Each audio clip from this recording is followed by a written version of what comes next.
সুজি উপমা। সর্ষের তেলের মধ্যে জিরে, সর্ষে এবং কারি পাতা একটুখানি ফোড়ন দিয়ে নিয়েছি। তারপরে একটু নেড়ে চেড়ে এর মধ্যে দিয়ে দেবো পেঁয়াজ। পেঁয়াজটাকেও একটু লাল লাল করে ভেজে নেব। এই সময়ের মধ্যে অনেক রকম ভেজিস দেওয়া যেতে পারে, তবে আমি সকালবেলা তাড়াহুড়োতে তো অত ভেজিস আমি দিয়ে উঠতে পারিনি। এরপরে যখন পেঁয়াজটা একটু লাল হয়ে যাবে তখন 2 কাপ জল দেবো। এখানে আমি 1 কাপ সুজি নিয়েছি, তার জন্য আমি 2 কাপ জল প্রথমে দিয়েছি। জলটা ফুটে উঠলে এর মধ্যে দেবো একটু লবণ আর সুজিটা দিয়ে দেবো, আর দেবো কাঁচা লঙ্কা। কাঁচা লঙ্কাটা তোমরা তোমাদের ঝাল যেরকম খাও সেই অনুযায়ী দিও, আর লবণটাও অবশ্যই সেই রকমই। এরপরে সুজিটা দেওয়ার পরে আমি একটু কাজু বাদাম আর কিশমিশ ভেজে রেখেছিলাম সেটা দিয়ে দিলাম।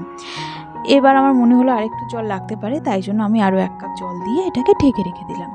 ঢেকে রেখেছিলাম 5 থেকে 7 মিনিটের জন্য। তারপরে ঢাকাটা খুলে দেখলাম একদম সেদ্ধ হয়ে গেছে সুজিটা, আর খুব সুন্দর তৈরি হয়েছে।